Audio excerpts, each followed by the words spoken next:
창세기 18장 19절에 보니까 내가 그로 그 자식과 건석에 명령하여 여호와의 도를 지켜 의와 공도를 행하게 하려고. 자, 여기에서 아브라함이 하나님의 아브라함을 선택하셨는데 그 이유가 뭐냐면은 그 자식과 건석에게 명령하여 여호와의 도를 지키게 하고 의와 공도를 행하게 하려고 그를 택하였다라고 말합니다. 뭐죠? 하나님을 향한 그 믿음이 계속 전수되게 하기 위해서 아브라함을 택했다고 하는 거죠. 자, 왜요? 그 결과 이는 다 여호와가 아브라함에게 대하여 말한 일, 그 축복이죠. 축복을 이루게 하려 함이라. 하나님께서 원하시는 것은 바로 신앙의 유산이 계속해서 흘러가는 것을 원하셨다고 하는 겁니다. 즉 우리의 전제 조건은 뭐냐면 신앙의 유산을 흘러내리는 것은 내가 부모이기 때문에 해야 된다고 하는 생물학적 책임이 아니라 하나님께서 신앙의 유산, 나에 대한 신앙의 유산은 계속 흘러가야만 한다고 명령했기 때문에 우리가 신앙의 유산을 전해야 된다는 거죠. 이게 저의 전제 조건입니다.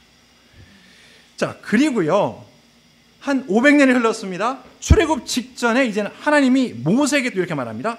이후에 너희의 자녀가 묻기를 이 예식이 무슨 뜻이냐가 너희는 이르기를 여호와의 유월절 제사라. 여호와께서 애굽 사람을 치실 때 애굽에는 이스라엘 자손의 집을 넘어사 우리의 집을 구원하셨느니라 하라. 무슨 말이죠? 나중에 자손들이 물어봅니다. 이게 유월절이 무슨 뜻입니까? 했을 때 유월절은 이거야 라고만 말을 하는 게 아니라 내가 경험한 하나님의 은혜를 함께 흘러내보내라는 뜻입니다. 지식적인 차원이 아닙니다. 내가 경험한, 부모가 경험한 그 하나님을 자손들이 알게 하라는 겁니다. 다음에 볼까요? 출애굽했습니다. 호렙산에서 하나님이 모세에게 주신 인스트럭션이 이겁니다. 호렙산에서 내가 그들에게 내 말을 들려주어 그들이 세상에 사는 날 동안에 나를 경외함을 배우게 하며 그 자녀에게 가르치게 하리라. 자, 여전히 가르치라는 말씀을 하죠. 다음, 한 40년이 흘렀습니다. 가나안 땅 목전에서 모세가 그 백성들에게 말합니다. 너와 내 아들과 내 손자로, 여기서는 좀 더 구체적으로 너와 내 아들과 내 손자로 평생에 대해 하나님 여호와를 경외하며 내가 너희에게 명한 그 모든 규례와 명령을 지키게 하라는 겁니다. 역시 여기에서 좀 더 강력하게 말을 하고 있는 거죠. 너의 세대, 너의 다음 아들 세대, 그 손자의 세대. 그리고 이 이스라엘아 듣고 삼가 그것을 행하라. 그리하면 내가 복을 얻고 내 열조의 하나님 여호와께서 내게 허락하신 것과 같이라는 말이 나오죠. 뭘 말하는 겁니까? 내 자손들이, 내 증손자들이, 고손자들이 방금 너가 경험한 하나님을 만나고 네가 받은 하나님의 축복을 똑같이 누리도록 하라는 것입니다. 여기에서요, 신앙의 유산이라고 하는 것은 지식적인 차원을 바탕으로 해서 더 나아가서 내가 만난 하나님이 나의 자손의 하나님이 같은 동격이 되도록, 동일하게 되도록 가르치는 삶의 교육이라고 하는 것이 이 원리에서 나타나게 됩니다. 그 다음에요, 모세가 죽기 직전에 또 말을 합니다.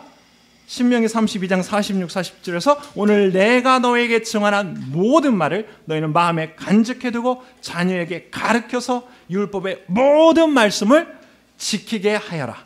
이는 너희에게 허사가 아니라 너희의 생명인 이 일로 인하여 너희가 요단을 건너 얻을 땅에서 너희의 날이 장구하리라 라고 말을 합니다. 무슨 말이죠?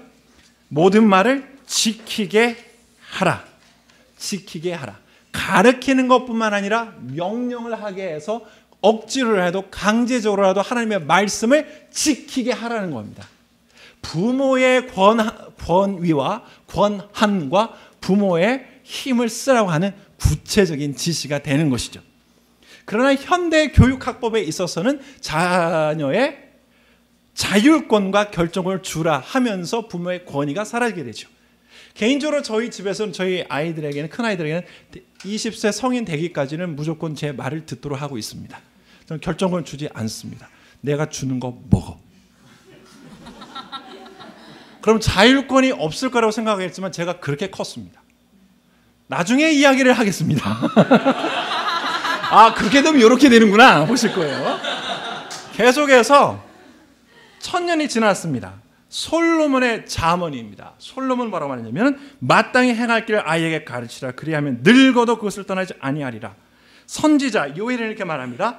너는 이 일을 너희 자녀에게 말하고 너희 자녀는 자기 자녀에게 말하고 그 자녀는 후세에게 말할 것이라.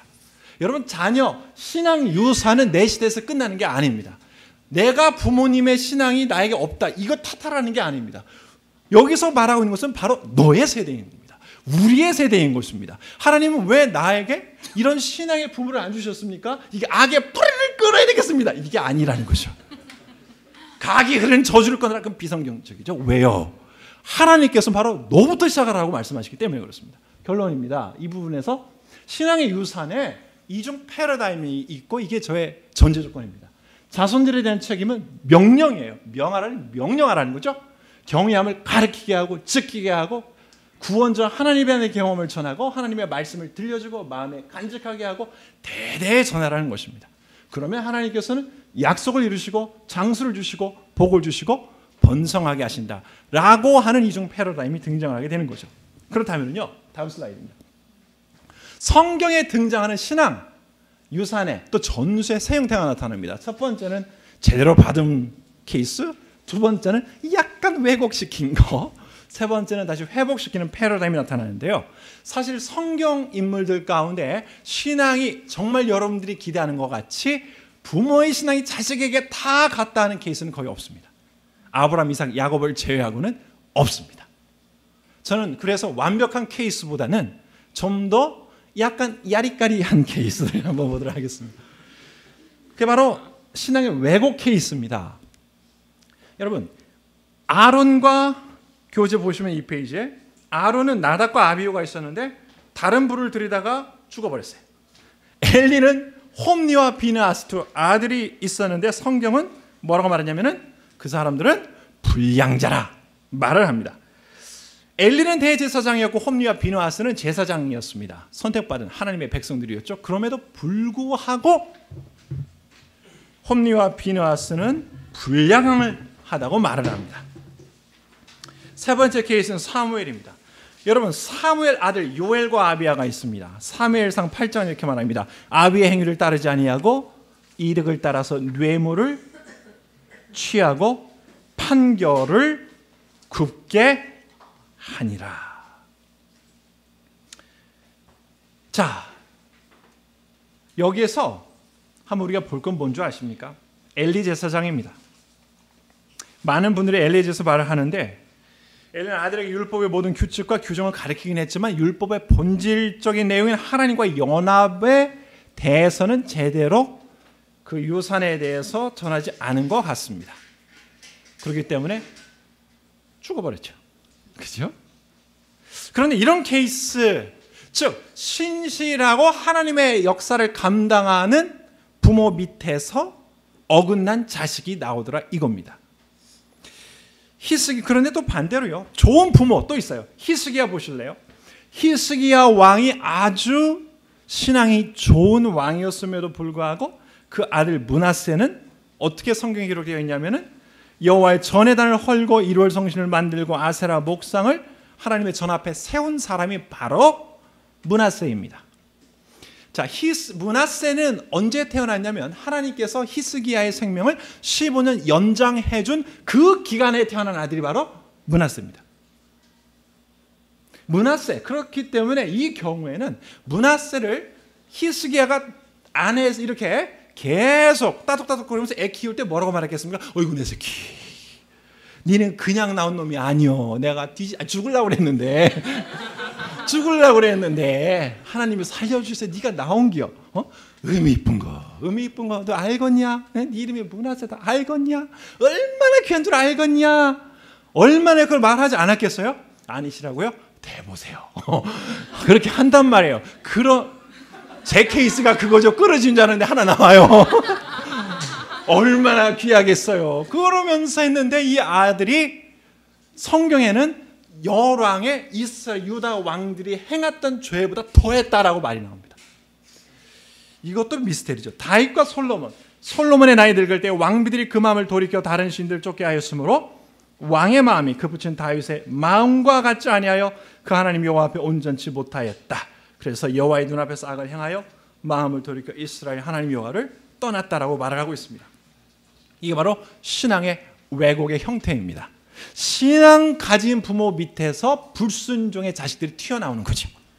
세 번째는요, 그 회복이 있습니다.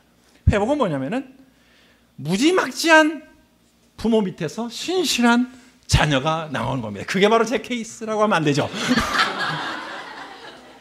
이럴 때 보면 드라마틱해요. 그게 바로 접니다. 이래야 되는데 그랬다가는 전라도 말로 싸가지가 없는 사람이 되겠죠. 자, 보세요. 아하스 밑에 히스기야 왕이 나옵니다. 아하스 왕은 어떤 사람인 줄 아십니까? 아하스 왕이 아수르 왕 디글렛 빌레셋을 만나러 다메섹에 갔다가 거기 있는 단을 보고 드디어 그 구조와 제도의 식양을 그려 제사장 우리에게 보냈어요. 아시리아에 있는 이방신을 섬기는 제단의 모습을 그려와가지고 설계도를 가지고 와가지고 하나님을 섬기는 단의 설계도로 줘버렸다는 거죠. 대단하죠? 우리아 제사장도 대단합니다. 그대로 따라서 했어요. 그러나 히스기야는 이 모든 것을 거스려서 종교 개혁과 나가죠. 열왕기하 18장 5절 이렇게 말합니다. 히스기야가 이스라엘 하나님 여호와를 의지하였는데 그의 전후 유다 여러 왕 중에 그러한 자가 없었다 라고 말합니다. 그 전에 있던 모든 부정적인 것을 다 개혁을 하고 회복을 합니다. 왜 어떻게 이럴 수가 있었을까요? 한 가지 힌트는 히스기야의 멘토는 바로 이사야 선지자였다고 하는 것입니다. 두 번째 예는 요시야입니다. 요시야는 므낫셋이 그죠? 예, 맞습니까? 예. 므낫셋이죠. 므낫셋이 아니죠. 므낫셋의 손자입니다. 므낫셋은 아들은 아몬이고 아몬의 아들이 요시야입니다. 요시야는 시기적으로 연대적으로 볼 때에 아무런 신앙의 유산을 부모로부터 물려받을 수가 없었습니다. 그런데요, 그거 아십니까? 요시야의 멘토는 예레미야 선지자였습니다. 자, 그리고요, 므낫세의 나쁜 일 보십시오. 여호와 보시기에 악을 향하여 유다를 범하게 한 그 죄 외에 또 무죄한 자의 피를 심히 많이 흘려 예루살렘 이 가에서 저 가까지 가득하게 하였다. 그 아버지 아몬은요, 아몬이 그 붙인 므낫세에 행한 같이 여호와 보시기에 악을 행하였다라고 말합니다. 그런데 히스기야 요시야에 대해서는 이렇게 말해요. 요시야와 같이 마음을 다하며 성품을 다하며 힘을 다하여 여호와를 향하여 모세의 모든 율법을 온전히 준행한 임금이 요시야 전에도 없었고 그 후에도 그와 같은 자가 없었더라. 이게 대단한 겁니다. 부모와 그 할아버지 때로부터 신앙의 유산을 물려받을 수 있는 찬스가 전혀 없었음에도 불구하고 좋은 멘토가 있었고 여호와의 율법을 경외하는 그 마음으로 인하여 새로운 신앙의 유산을 창출해낼 수 있었던 것이죠. 보십시오. 전수가 있고 왜곡이 있고 회복이 있습니다. 여러분, 부모 탓하는 게 아닙니다. 좋은 부모 밑에 신앙 없는 사람 나올 수 있고요. 개떡같이 만들면 된다고 하셨나요? 아침에요? 깽판 부리는 부모 밑에 귀한 신앙의 자손이 나오기로 합니다. 여기에서 저는 딜레마에 빠지게 됩니다. 그렇다면 우리가 말하는 모태신앙, 신앙의 가문은 시잘데기 없는 것인가? 결론은 약간의 유익은 있으나, 이겁니다. 경건의 모양은 있으나가 아니라 약간의 유익은 있다고 하는 것이죠. 부정하는 게 아닙니다. 나중에 제 이야기도 해드리겠습니다. 저렇게 되는구나. 신앙이 있어도. 자, 여기서 보시게 되면요, 그 다음에 제 고민은 뭐였냐면, 그렇다면 도대체 우리가 말하는 신앙의 유산의 본질은 무엇인가? 그것을 방금 읽었던 성경 말씀을 근거로 해서 보게 될 때 세 가지라고 하는 것을 보게 됩니다. 즉 신앙의 유산이 흘러간다는 기준은 다음 슬라이드로 넘겨주시기 바랍니다. 첫 번째는 하나님의 말씀이고, 두 번째는 구원의 확신이고, 세 번째는 삶과 신앙의 인격이라고 하는 것입니다. 이 세 가지 전수, 왜곡, 회복의 패러다임을 모두 통해 보았을 때 도출해낼 수 있는 신앙의 유산이라고 하는 그 본질적인 이센셜은 세 가지인데, 첫 번째는 말씀이라는 겁니다. 신앙 유산의 기초가 바로 말씀입니다. 그런데요, 하나님의 말씀을 자손들에 전하는 것은요, 선택이 아니라 명령이라고 하는 것을 우리가 반드시 기억해야만 합니다. 선택이 아닙니다. 명령입니다. 내가 그 아우와 자식과 권속에게 명령하여 여호와의 도를 지켜 의와 공도를 행하게 하려고 불렀다 말했습니다. 자, 시편 78편 5절부터 보게 되면 여호와께서 증거를 야곱에게 세우시며 법도를 이스라엘에게 정하시고 우리 열조에게 명하사 저희 자손에게 알게 하라 하셨으니 이는 저희로 후대 곧 후세 자손에게 이를 알게 하고 그들은 일어나 그 자손에게 일러 저희로 그 소망을 하나님께 두며 하나님의 행사를 잊지 아니하고 그 계명을 지켜서 열조 곧 왕국하고 배역하여 그 마음이 정직하지 못하여 그 심령 하나님께 충성치 아니한 세대와 같지 않게 하려 하심이라. 마지막 구절 보십시오. 다른 패역한 세대와 같지 않게 하려 하심이라. 이러기 때문에 명령이라는 거죠. 자식에게 가르쳐주는 것은.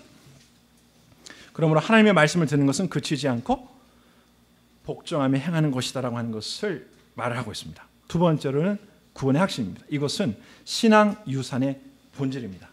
신앙의 유산은요, 자녀들 예수님께로 인도하고 자녀들로 하여금 철저한 구원의 확신에 이르게 하고 하나님의 자녀가 되었을 때 그 기초가 완성이 됩니다. 신앙은 가정환경, 부모의 신앙을 통하여 전수되지만 그 신앙을 받아들이고 믿고 확신하고 심호하는 것은 당사자의 몫입니다. 에스겔서 14장 12절에서 20절에서 하나님 부모의 영향이 큰 것은 사실이지만 구원의 문제는 개인적인 부분임을 말합니다. 이렇게 말합니다. 비록 노아, 다니엘, 욥 이 세 사람이 거기 있을지라도 나의 삶을 두고 맹세하노니 그들은 자녀도 건지지 못하고 자기 의로 자기의 생명만 건지리라. 나주 여호와의 말이니라 하시니라. 신앙의 유산에 있어서는, 구원의 확신 부분에 있어서는 저는 절대 양보 못합니다. 말씀에 대한 권위와 구원의 확신에 대한 부분은 자녀들이 뼈에 사무치도록, 골수에 사무치도록 가르쳐야 될 내용이라고 생각합니다. 세 번째로는 인격입니다. 신앙의 유산은 형식의 변화가 아니라 마음의 변화를 자녀들이 경험하는 것이라고 하는 것이죠. 그래서 자녀들이 주님께 삶을 드리고 주님과 함께 살도록 양육하고 그 열매를 보는 것이라고 하는 것입니다. 그렇다면 신앙의 유산은 누가 전해주는 것인가? 다음입니다. 신앙의 유산 넘어가 주시죠. 저는 크게 세 가지로 보고 싶습니다. 하나는 부모고요, 두 번째는 멘토고, 세 번째는 공동체입니다. 제가 여러분께 한 가지 말씀드리고 싶은 것은 우리 부모들의 마음은 뭐냐면 나 때문에 우리 자식이 이래, 내가 이렇게 했었어야 되는데 하면서 모든 탓을 부모 스스로에 돌리는 성향이 있습니다. 그렇죠? 저만 그렇군요. 네. 그런데 이렇게 보게 되면 성경과 모든 역사적, 저는 교회사 전공입니다. 모든 역사적으로 보게 될 때에 신앙의 유산이라고 하는 것은 단순히 부모에게서만 물려받는 게 아닙니다. 부모와 주변의 멘토와 신앙 공동체를 통하여 함께 신앙 유산을 받습니다. 부모의 중요성은 더 이상 말할 게 없기 때문에 나오미와 유니게를 통해서 보여줬습니다. 두 번째로 멘토입니다. 여러분 질문 하나 드리겠습니다. 아까 말씀드린 히스기야에게는 이사야가 멘토였다고 했습니다. 여러분 에스라서 읽을 때마다 여러분들 이런 질문 안 드십니까? 바사왕 고레스 원년에 고레스가 이스라엘 백성들에게 포로된 사람들 다시 돌아가라 명령을 하죠. 그때 이 민족을 이끌었던 사람이 누구죠? 스룹바벨입니다. 스룹바벨. 자, 이때는 605년 다니엘 9장에서 성경을 읽다 보니까 예레미야서를 읽다 보니까 포로기가 70년 지나면 끝날 것이다 라고 하는 걸 생각을 하게 되고 그때가 바로 535년이었어요. 535년에 스룹바벨을 필두로 해서 약 5만 명의 사람들이 돌아오게 됩니다. 그런데 스룹바벨은 5만 명의 사람들이 이끌고 돌아오는데 전혀 문제가 없었어요. 언어적인 문제도 없었던 것 같습니다. 왜 그랬을까요? 성경에 나오지 않습니다. 그러나 저는 스룹바벨의 멘토는 바로 다니엘이었다고 저는 확신을 합니다. 다음 슬라이드입니다. 저는 역사학자로 분명히 말씀드렸죠. 저는 고대 중동사도 함께 공부한 사람입니다. 자, 다니엘이 20살 때 바벨론으로 끌려오게 됩니다. 이때가 605년입니다. 다니엘서 9장을 읽다가 70년이 지난 후가 정확히 535년입니다. 그렇죠? 여러분 다 아시겠지만 다니엘이 사자굴에 들어간 건 약 86세에서 90세 사이입니다. 왜 그랬을까요? 바벨론, 메데바사, 바사 이 3개 제국으로 이어지는 시점에서 성경은 메데, 바사, 다리오 왕 때라고 분명히 말하고 있습니다. 이 때를 기점으로 보게 되면은 다니엘의 나이는 약 86세가 되어집니다. 그리고 정확히 4년 후에 바사왕 고레스의 칙령이 나타나게 됩니다. 그러나 성경의 다니엘은 예루살렘으로 돌아왔던 기록은 없습니다. 제가 볼 땐 계속 남아있었던 것 같습니다. 그 다음 수르바벨 보시죠. 보통 여기에서 히브리어 원문에서 보게 되면 성인 또는 프리스트 레벨로 보고 있습니다. 이것은 30세 전후라는 것을 말하게 됩니다. 결국 스룹바벨이 이스라엘 백성을 끌고 돌아올 때 나이는 약 30세, 33세로 기록되어지고 있습니다. 자, 스룹바벨이 태어났을 때 다니엘의 나이는 63세. 같은 왕궁에 있었죠? 다니엘이 스룹바벨 나몰라라 했겠습니까? 상식적으로? 아니겠죠? 그렇다면 다니엘의 사자굴 사건은 저 멀리 민다나오에서 이루어진 것 같습니까? 왕궁에 있습니다. 스룹바벨은 다니엘이 사자굴에 들어갔다 나온 그 믿음을 보았습니다. 바사왕 고레스 어떻게 그렇게 칙령을 발휘할 수 있을까요? 많은 사람은 하나님의 은혜, 하나님의 은혜가 맞습니다. 하지만 바벨론, 메데바사 그리고 페르시아는 한 핏줄입니다. 핏줄이고 고레스 역시 반역을 통해서 그 나라를 집어삼킨 게 아니라 제너럴, 밀리터리, 장군으로 계속 있다가 그 나라를 테이크 오버합니다. 무슨 말이냐면 바사왕 고레스도 역시 다니엘의 사자굴 사건을 이미 듣고 알고 보았다는 거죠. 그 상황에서 하나님이 70년 후에 보낸다는 사건을 깨달았을 때 보내지 않을 수가 없었던 것이죠. 우리가 주일학교 때 많이 가르쳤던 게 뭐죠? 사자굴의 다니엘 아주 젊은 모습입니다. 저도 그렇게 생각한 적이 있었습니다. 한 20살 때쯤 들어갔어야 사자 이거라도 갈기라도 잡고 술 이라도 뽑으면서 싸울 수 있었을 텐데 하나님은 86세 노인을 집어넣은 이유가 있었던 것이죠. 최소한 30년간 스룹바벨은 다니엘의 멘토십 아래에 있었습니다. 저는 역사학자입니다. 박사예요. 그러니까 저 사입이라고 하지 마시라는 거예요. 결국은 분명히 계속 그런가 이런 느낌이에요. 그러니까 말씀드리고 싶은 건 이거예요. 신앙의 유산이라고 하는 것은 부모로부터 물려받지 못했다 했을지라도 멘토를 통해서도 받을 수 있다는 겁니다. 세 번째로는 공동체입니다. 제사장과 선지자가 있었고요. 성전과 회당이 있었고 교회와 선교단체가 있었습니다. 때문에 우리 자녀들에게 신앙 유산을 할 때 꼭 내가 전해주는 신앙만 받아야 돼. 이래서는 안 된다고 하는 것이죠. 다양한 신앙에 있어서는 부모와 멘토와 공동체가 함께 가도록 형성해 주는 게 필요하다는 것입니다. 그 다음에 저의 개인적인 이야기를 하겠습니다. 저의 가지고 신앙 유산들을 보게 되면 다음 넘겨주시면 되겠습니다. 네, 저는 이승일이고요. 제 아내는 김혜연입니다. 다 아시겠지만 저희는 4대째 신앙의 가문입니다. 저희 처가 쪽으로는 순교자 집안이고요. 저희 집은 호남 쪽 최초의 신앙인 가족 중에 하나입니다. 그러다가 저희 둘이 결혼을 하게 되니까 많은 사람 정략 결혼 아니냐. 절대 그거 아닙니다. 사랑에 기초한 결혼입니다. 저희 아버지께서도 역시 50년간의 목회를 마치시고 은퇴하셨고 저희 장인 어른도 역시 한 40여 년간의 지금도 활동하고 계시는 김명혁 목사님이시고요. 저희 아버지 이동희 목사님이십니다. 두 가정에 자라면서 철저하게 받은 맞기는 많이 안 맞았지만 딱 두 번 제 기억이 딱 정확히 3번 맞았습니다. 한 번은 2,000원 몰래 삥땅 쳐서 뒤지게 맞고요. 두 번째는 거짓말해서 뒤지게 맞고요. 세 번째는 말 안 하겠습니다. 여하튼 제 기억에 딱 3번 맞았는데 그 기억이 저의 삶을 바꾸는 거죠. 대부분 신앙에 대한 것 때문에 두들겨 맞았습니다. 그러나 모든 걸 생략하고요. 저희 집안의 신앙의 유산에 있어서는 첫 번째 성경 말씀입니다. 아까 말씀드린 성경 말씀에 대해서는 한 채 양보가 없이 저를 가르치셨습니다. 말씀 외우게 할 뿐만 아니라 큐티. 저희 집 안에 큐티는 좀 다릅니다. 책을 보고 하는 거 금지고요. 본문을 다 씁니다. 분석해서 다 쓰고 열절을 다 쓰고 그 후에 이것을 나의 깨달음, 회개, 감사, 결단 네 부분으로 나눠서 쓴 후에 적용점, 오늘 하루 적용할 것을 쓰고 밑에 평가란이 있습니다. 이걸 25년째 저는 하고 있습니다. 읽는 큐티가 아닙니다. 그러나 지금 저희는 큐티를 저희가 아이들 키다 보니까 제 본문하고 저희 부부의 본문하고 저희 아이들 본문이 달라서 나오는 일종의 세대 차이가 나서 지금은 아이들 큐티 본문으로 저희가 통일하고 있습니다. 큐티는 저의 영적 조절 장치입니다. 두 번째로 교회를 사랑하고 예배는 빠지지 마라. 이거 몸소 실천해 주셨고 세 번째로는 기도는 호흡이다. 말은 쉬운데요. 제가 저희 아버지의 기도 생활을 지금 말씀드리겠습니다. 새벽 2시에 일어나십니다. 지금도 목회 현장에 계실 때는 집에서 주무신 적이 거의 없습니다. 2시에 일어나서 바로 뒷동네에 가서 3시간 정도 돌아다니며 산길을 한 후에 5시쯤에는 근처에 있는 개척 교회든 조그만 교회 가서 새벽 기도를 하고 돌아오십니다.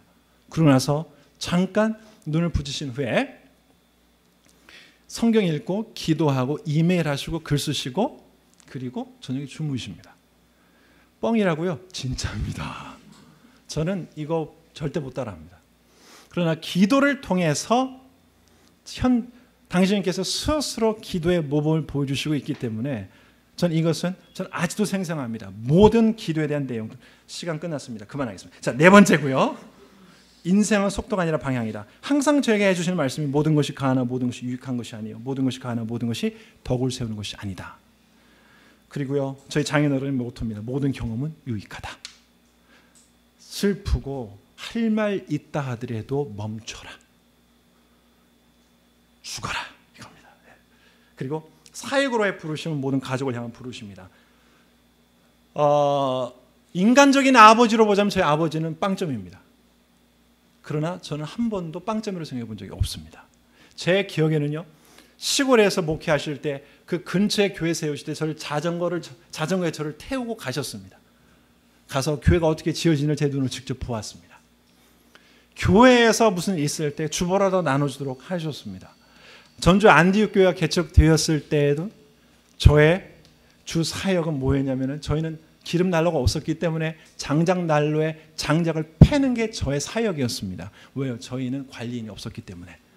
그거 하는 게 제 역할이었고요. 청소하는 거 제 역할이었습니다. 운전면허증 따자마자부터 한 것은 교회 봉고차 드라이버였습니다. 손님 오실 때마다 모시는 건 저의 역할이었습니다. 그렇기 때문에 저는 사역은 이거를 통해서 아버지의 사역하는 걸 옆에서 보면서 저는 한 번도 빵점이라는 걸 생각해 본 적이 없습니다. 제가 박사까지 졸업하는 동안에 졸업식을 수없이 많이 했지만 저희 아버지 딱 한 번 오셨습니다. 그렇다고 제 마음에 이것은 불을 끊어야 돼 이런 거 없습니다. 그래 이게 바로 내 불행의 시작이야. 아버지한테 전화해야 돼. 왜 그러셨어? 그런 거 없습니다. 뭐 내면에 숨어 울고 있는 내가 있어요? 그런 거 없습니다. 왠지 아십니까? 삶이 있다는 걸 제가 알기 때문에 그렇습니다. 그리고요, 나그네와 선교사는 사랑으로 섬겨라. 저희 집에 항상 선교사님들이 저희 집에 머물렀습니다. 항상 머물렀습니다. 오다 가다 섬기라는 거였습니다. 저희 할머니 때 이야기 들어보니까 순회 전도자를 섬기고, 저희 처가댁에 그 외할아버지신 김성섭 장로님은 한국 어린이 전도협회를 한국에 기초를 놓게 하신 의사 선생님이셨습니다.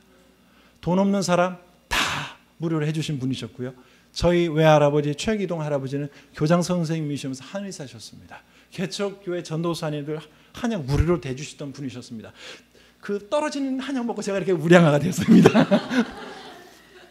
저는 가족을 통해서 삶을 보았습니다. 그리고 또 한 가지는 내 자신의 부모의 믿음을 자녀들이 직접 목격하게 하셨습니다. 영국 유학할 때의 이야기입니다. 영국 유학할 때 저는 너무나 재정적으로 어려워서 정말 어렵다고 말할 수가 있을 거예요. 그럼에도 불구하고 저희 아버지께서는 항상 웃으시면서 절대 지원을 안 해주셨습니다.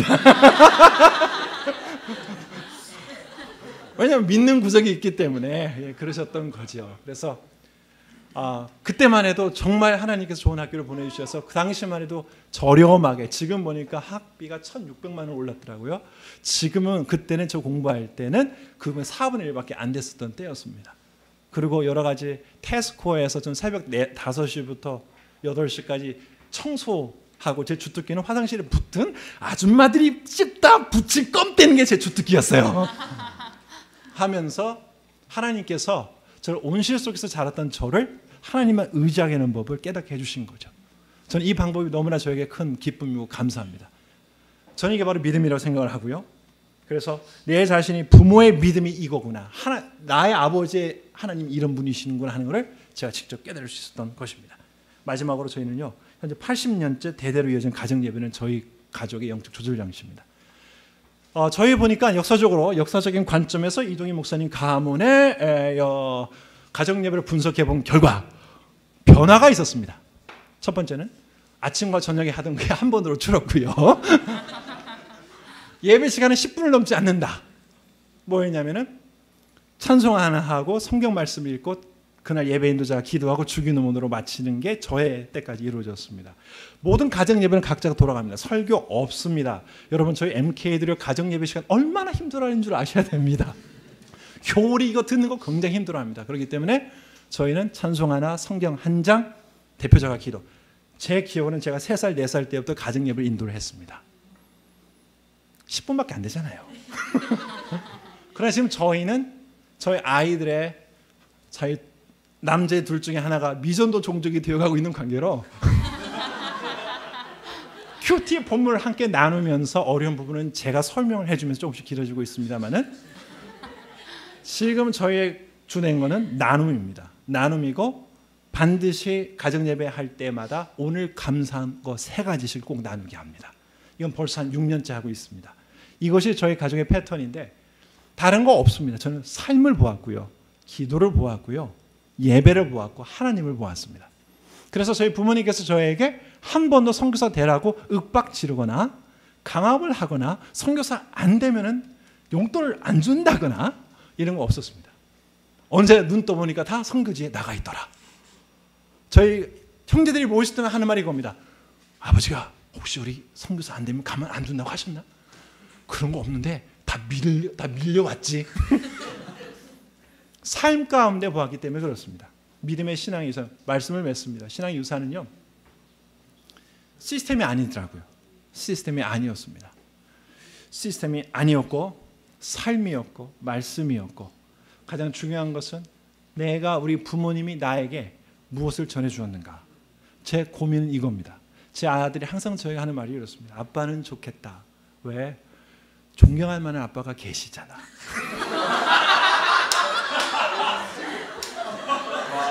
그래서 제가 가만히 듣다 보니까 기분이 나쁜 거예요, 이게. 그러면서 제가 맞다, 내 죄다. 한 가지 이야기를 드리고 마치겠습니다. 펄벅 여사가 쓴 대지라는 책이 있습니다. 주인공 왕눈인 거 아시죠? 왕눈은 땅을, 왕눈인가요? 사랑합니다. 죽어도 이 땅은 팔지 않겠다 말을 합니다. 그래서 치매가 걸립니다. 그 두 아들은 도시로 나가 살기로 결심을 합니다.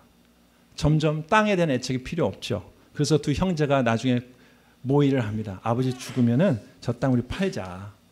근데 치매에 걸렸던 그 왕눈이 어느 날 죽기 며칠 전에 갑자기 정신이 돌아옵니다. 그리고 두 아들과 함께 자신의 땅을 돌아보게 되죠. 근데 말을 합니다. 이 땅은 생명이야. 아버지의 생명이야. 절대 팔아서는 안 돼. 그때 두 아들은 아버지한테 이렇게 말합니다. 네, 안 팔게요. 그러나 돌아서면서 두 아들은 무언의 눈짓을 합니다. 땅은 그 왕눈에게는 소중했을지 모르나 땅이 왜 소중한지, 땅이 너에게 왜 소중한지 그거를 전해주고 전수해주는 데는 실패했다고 하는 것입니다. 가정예배를 80년 했기 때문에 저는 우리 아이들이 신앙인이 될 거라고는 그렇게 보지는 않습니다. 그건 하나의 그릇이기 때문에 그렇습니다. 저는 이 신앙에 있어서 내 자녀들이 진리 안에 생활담을 듣는 것보다 이보다 더 큰 즐거움 없을 거라고 생각을 합니다. 나를 본받기보다는 오히려 존경할 만한 아버지, 자기들의 할아버지를 보면서 그래서 정말 하나님을 사랑하는 법과 기도하는 것과 겸손과 그리고 교회를 위해 헌신하시는 그 모습을 우리 자녀들이 본받기를 원합니다. 그래서 이런 질문 하지 마십시오. 네 자식 어떻게 되나 보자. 이런 말 하지 마십시오. 말씀 이상이고요.